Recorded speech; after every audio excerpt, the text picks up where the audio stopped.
观众朋友，大家好，欢迎收看最佳方案。一个人的一生中会面临着很多的选择。对许多人来说，人生中第一个重要的选择，也许就是以后上哪所大学，学什么专业。在美国呢，光是4年制的大学就有2800多所，还有数量众多的社区大学。在如此众多的大学当中，怎么样选择一个适合自己的学校和专业？今天呢，我们就请到了美国最著名的教育培训机构之一 The Princeton Review 的西岸副总裁 Ryan Cake 先生，来跟大家谈一谈怎么样选择一个适合自己的大学和专业的问题。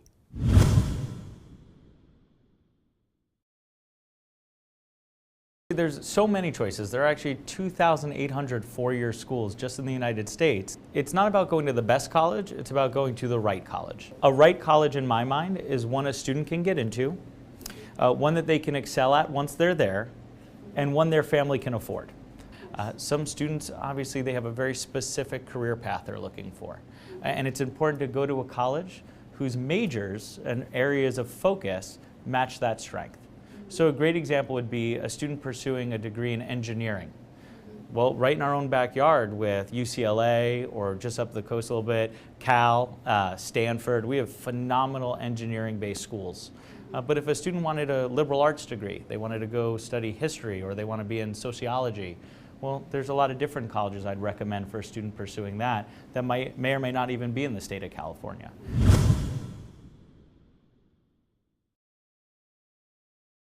Community colleges are phenomenal resources.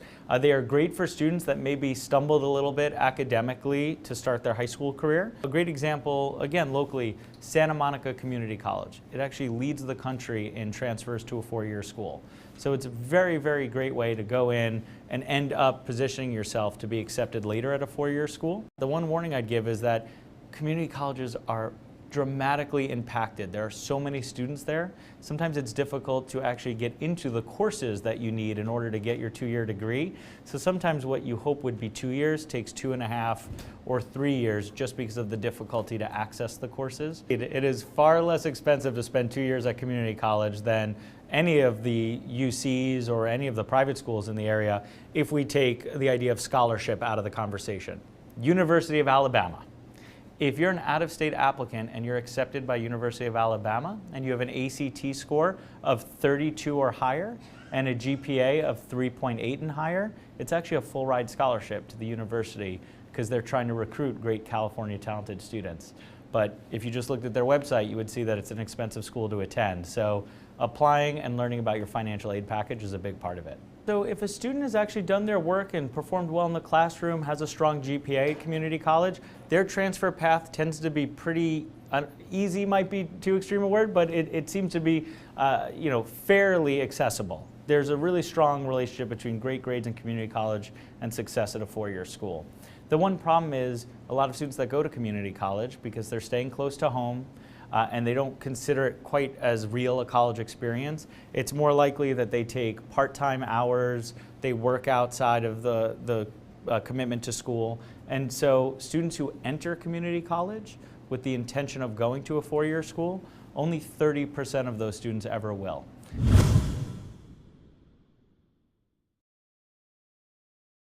The first mistake I feel a lot of families make is they simply go for brand name schools. So in their mind, they've already associated that there are good schools and schools that are not as good, but they don't really know much about the university. Another thing is the idea of test scores alone making a huge difference in admissions. Test scores are definitely a part of the process. At most major universities, they're the second most important factor. You want to make sure as an applicant, if you want to be admissible, that your test scores are at the middle 50% of an admit class or higher, because that means there's no alarms about your scores. And if you need scholarship money to help pay down the cost of college, you want your test score to be in the top 25% of admitted students. But if your test score is already in the upper quartile of admitted students at a university, you don't need to continue to chase even higher scores. In fact, Yale could fill their class, freshman class, 3 times over with students that have perfect SAT scores that they deny. So it's not test scores alone, it's quality of essay, extracurriculars that speak to passions that you have, that you are an interested learner, so that letters of recommendation from your teachers make a big difference. So knowing, do you have a passion and a career in mind? So therefore, what majors and areas of study will you have to focus on? And is that a strength of that university? It is often better for a lot of students to be one of the best performing students at a college that maybe is a little smaller, not as well known. You get access to things like honors dorms, you get obviously scholarships, than to be a student that's just average at another university where there are no special resources for you, there's nothing that gives you a leg up. And a great example there would be the difference between maybe going to a UCLA versus maybe going to a school like Kansas State University. One, you might be one of the best students on campus, and in another, you might be struggling just to keep up. Obviously, whether it's UCLA or Stanford or Harvard or Princeton, there's a lot of great reasons to have that school in your background, but if you went there and you struggled, maybe you didn't actually get a chance to learn as much as you would have liked because you didn't have the ability to really keep up with the coursework, well, you're not necessarily going to be prepared to go off into a career.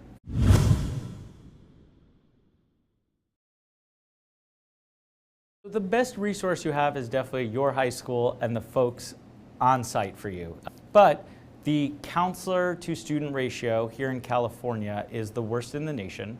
We're hovering at about 1,000 students for every one counselor at a high school campus. So you can have an amazing high school counselor. It doesn't mean they have the time to really spend with you one-on-one to really get to know you and personalize their recommendations. 由于学校里的资源不够，为了考出好的成绩，选择一所适合的大学，很多学生和家长会到校外寻求帮助，比如说找像 The Princeton Review 这样的机构进行咨询。那么，怎么样判断一个教育培训机构或者是补习中心的好坏呢？ Questions that I would have as a parent pursuing this is, what is the background of your instructors? What is your training like? Do you have a rigorous training to help improve and amplify the success of your instructors?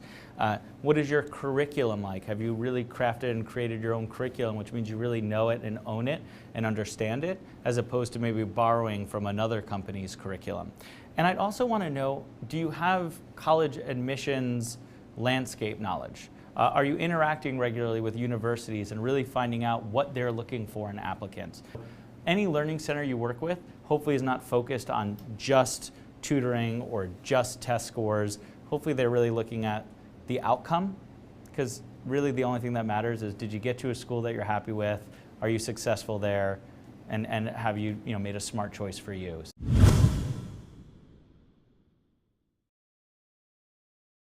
Major is the greatest predictor of your future income, even more so than the college you went to.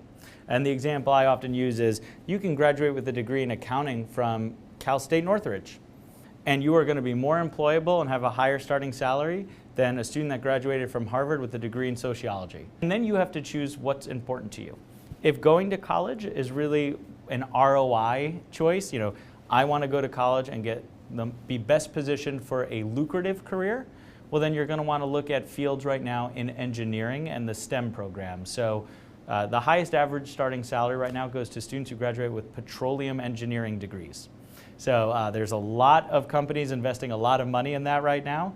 In fact, University of Colorado Mining College, their degrees have an average starting salary of about $85,000, which is a nice job out of college, right? So anything in engineering, obviously computer engineering is still a really safe field for securing great jobs. For a fun one for students, there's actually now a booming business in video game design. Lots of students that a high-paying job isn't the only thing that they're looking for. I'd still say there's an argument for humanities degrees, going and pursuing a literature degree, or maybe just an English degree in film studies. There's some real great benefits to a liberal arts education. It is not as focused on career readiness for a specific field. Instead, it prepares you for a more well-rounded, more thoughtful approach. The Princeton Review 每年发布的大学排行榜呢，在教育界广受关注。2015年，一共有379所大学上了这个排行榜。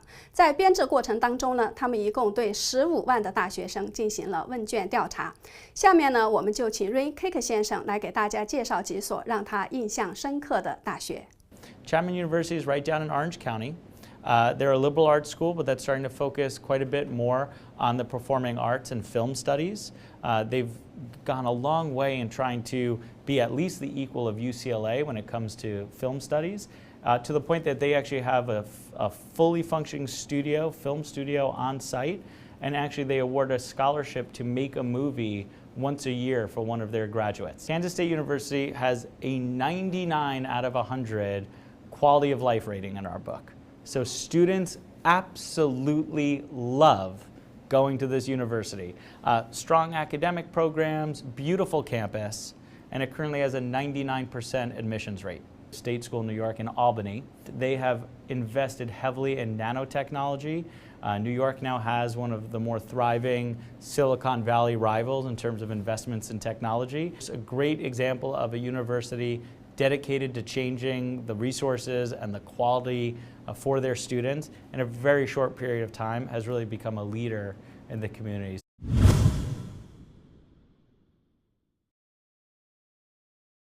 Unfortunate perception is that it's so hard to get into colleges, and colleges just, they're turning students down left and right. But when you think about it, students are the customer, right? They're the ones that are going to pay the bills for universities.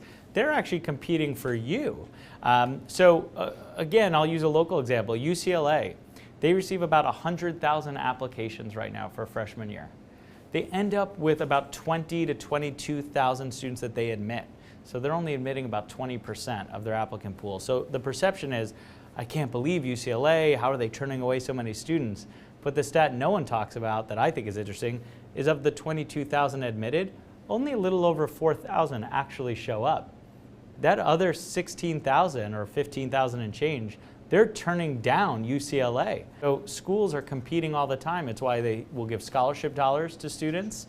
It's why they try and have the best facilities possible. And if you ever go on a campus tour, you'll see that they want every student to walk away feeling like this is the best choice for them. So I encourage families to take advantage of that. If you're ever accepted by a school and offered a scholarship, and there's another school you're accepted by that doesn't offer you a scholarship, have your son or daughter call that second school and say, you're really my top choice, but over here, Columbia or University of Chicago, they're giving me a scholarship.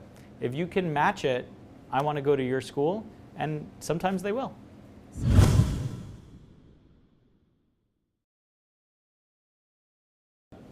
4 to 6 schools was kind of the magic number 15, 20 years ago.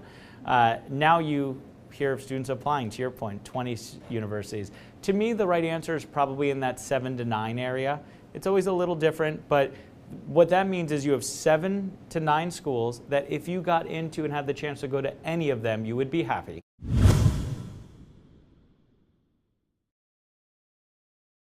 Make sure that you're not selecting your college only because of its brand reputation, because some colleges have a lot more to spend on marketing than others. Make sure it's not just because they play football on Saturdays on TV, which is how we hear about a lot of colleges.